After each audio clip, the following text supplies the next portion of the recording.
내 마음을 치유하고 나를 단단하게 만드는 정약용 명언. 정약용은 18세기 조선시대의 철학자이자 학자이자 관료였다. 그는 동아시아에서 가장 영향력 있는 신유학 사상가 중 한 사람으로 종종 한국의 소크라테스로 불린다. 그는 철학, 과학, 정치 가릴 것 없이 다방면에 걸쳐 수많은 책을 저술했다. 정약용의 대표적인 저서에는 이른바 일표이서라 불리는 목민심서, 흠흠신서, 경세유표 등이 있다. 그는 유교 가르침의 실제 적용에 초점을 맞춘 실학의 사상체계를 개발하였고, 그는 강력한 개혁 옹호자였으며 그의 저술은 조선의 초기 근대화를 형성하는 데 큰 도움이 되었다. 그는 정직, 성실, 실천과 정부의 부패한 관행 등 개인부터 사회에 이르기까지 자신의 목소리를 내고자 하였고, 그의 유산인 그의 가르침은 오늘날까지 여전히 깊은 울림을 주고 한국의 문화와 정치에 계속해서 영향을 미치고 있다. 겸손, 칭찬, 아량, 관용의 첫 시작이 겸손이다. 겸손은 사람을 머물게 하고, 칭찬은 사람을 가깝게 하고, 넓음은 사람을 따르게 하고, 깊음은 사람을 감동케 한다. 의연, 구차하지 말라. 스스로 직위를 구하지 마라. 인간의 두드러진 본성 중 하나는 우월감에 대한 열망이다. 남보다 더 나은 위치에 있기를 소망하는 것은 인간의 본능이기에 누구나 리더가 되고 싶어하며 나아가 어떻게든 리더의 자리에 올라보려고 온갖 수단과 방법을 다하기도 한다. 자기만족이나 명예, 출세를 위해 구차하게 살지 마라. 털려고 들면 먼지 없는 이 없고 덮으려고 들면 못 덮을 허물 없으되 누구의 눈에 들기는 힘들어도 그 눈 밖에 나기는 한순간이다. 공부는 모름지기 먼저 거짓말하지 않는 일부터 신경 써야 한다. 잘못은 숨길수록 커진다. 굳은 일도 기쁜 마음으로 행하라. 기쁜 마음은 자발적으로 나서는 마음이다. 근면, 부지런함은 곧 게으르지 않는 것이다. 정약용은 유배지에서 두 아들에게 띄워 보낸 편지에 이렇게 말했다. 나는 논밭을 너희들에게 남겨줄 만한 벼슬을 못했으니 오직 두 글자의 신비로운 부적을 주겠다. 그러니 너희는 이것을 소홀히 여기지 말아라. 한 글자는 근이고 또 한 글자는 검이다. 부지런함과 검소함, 이 두 글자는 좋은 논밭이나 기름진 토지보다 나은 것이니 평생을 두고 필요한 곳에 쓴다 할지라도 다 쓰지 못할 것이라고 했다. 오늘 할 수 있는 일을 내일로 미루지 말며 아침에 할 일을 저녁 때까지 미루지 말라.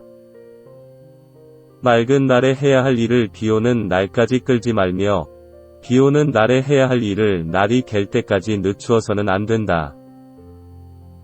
집안 식구들이 한 사람도 놀고 먹는 사람이 없게 하고 한순간도 게으름이 없는 것을 부지런함이라 한다.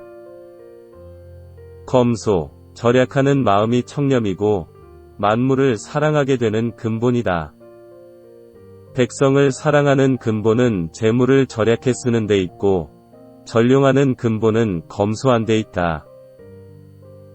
검소해야 청렴할 수 있고 청렴해야 백성을 사랑할 수 있기 때문이다.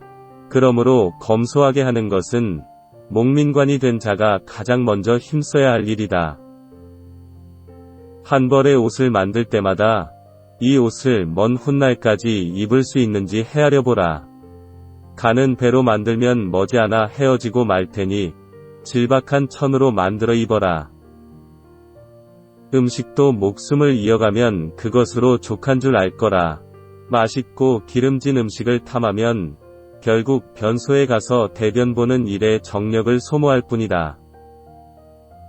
이와 같은 생각은 당장의 어려운 생활 조건을 극복하는 일시적인 방편이 아니라 여유 있는 가정일지라도 집안을 다스리고 몸을 바르게 하는 항구적인 생활 규범이다.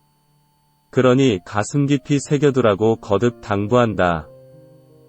비단 옷으로 치장하고 값비싼 말에 호사스러운 안장을 얹고 윗사람에게 아첨하고 권세자에게 뇌물을 바치는 비용이 하루에도 수만 냥이 넘으니 친척이나 어려운 사람을 위해 베풀 여유가 어디에 있겠는가?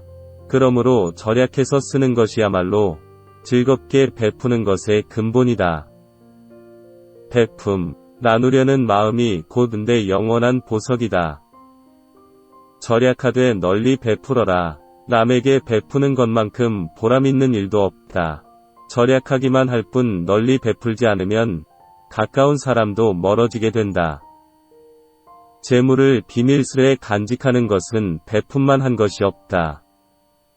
내 재물로 어려운 사람을 도우면 흔적 없이 사라질 재물이 받은 사람의 마음과 내 마음에 깊이 새겨져 변치 않는 보석이 된다. 지식, 그릇된 것을 바로잡는 태도이다. 배움은 깨달음이다. 깨달음은 그릇된 것을 아는 것이다. 평소 사용하는 말부터 그릇된 것을 하나하나 바로잡아 나가는 태도가 우리에게 무엇보다 필요하다. 독서야말로 인간이 해야 할 첫 번째 깨끗한 일이다. 오직 독서 이 한 가지 일이 의로는 옛 성현을 조차 함께할 수 있게 하고 아래로는 백성을 길이 깨우칠 수 있게 하며 심령에 통달하게 하고 임금의 정사를 도울 수 있게 할 뿐 아니라 인간으로 하여금 짐승과 벌레의 부류를 벗어나 저 광대한 우주를 지탱하게 만드니 독서야말로 우리들의 본분이라 하겠다. 메모, 기억을 믿지 말라. 쉬지 말고 기억하라. 기억은 흐려지고 생각은 사라진다. 책을 읽을 때 왜 읽은지부터 세우고 눈으로 읽지 말고 손으로 읽어라. 부지런히 필요한 부분을 쓰고 기록해야 생각이 튼실해지고 주견이 확립된다. 그때 적어두지 않으면 기억에서 사라진다. 당시에는 요긴하다 싶었는데 다시 찾을 수가 없게 된다. 늘 고민하고 곁에 필기도구를 놔둔 채 깨달음이 있다면 반드시 기록하라. 머리를 믿지 말고 손을 믿어라. 기억을 믿지 말고 손을 믿어 부지런히 메모하라. 메모는 생각의 실마리이다. 메모가 있어야 기억이 복원된다. 습관처럼 쓰고 본능처럼 기록하라. 평소 관심 있는 사물이나 일에 대해 세세히 관찰해 기록하고 거기에 의미를 부여하라. 메모 중 쭉정이는 솎아내고 알맹이를 추려 계통별로 분류하라. 현실에 응용하라. 속된 일에도 의미를 부여하고 자신이 정리한 지식체계와 연관시켜라. 청렴, 부패하지 말라. 청렴은 백성을 이끄는 자의 본질적 임무요. 모든 선행의 원천이요. 모든 덕행의 근본이다. 청렴은 목민관 본연의 자세이며 모든 선한 일의 근원이며 모든 덕의 근본이다. 나라를 망하게 하는 것은 외침이 아니라 공직자의 부정부패에 의한 민심의 이반이다. 대중을 통솔하는 방법에는 오직 위엄과 신의가 있을 따름이다. 위엄은 청렴한 데서 생기고 신의는 충성된 데서 나온다. 충성되면서 청렴하면 능히 대중이 따를 수 있을 것이다. 청렴이야말로 천하의 큰 장사다. 그래서 포부가 큰 사람은 반드시 청렴하려고 한다. 사람이 청렴하지 못한 것은 지혜가 모자라기 때문이다. 실현과 실천하지 않으면 얻음이 없다. 몸을 움직이는 것, 말을 하는 것, 얼굴빛을 바르게 하는 것, 이 세 가지가 학문하는 데 있어 가장 우선적으로 마음을 기울여야 할 일이다. 기술을 천히 여겨서는 안 된다. 기술이 인간의 생활에서 차지하는 비중과 역할은 대단히 크다. 이를 올바로 인식해야 한다. 인간과 짐승을 구별하는 것은 인륜을 가진 데만 있는 것이 아니라 기술을 소유하고 그걸 발전시켜 나가는 데 있다. 신중, 침착하게, 그리고 무겁게 행동하라. 말을 많이 하지 말며 격렬하게 성내지 마라. 말 많은 것이 미덕으로 환영받는 경우는 거의 없다.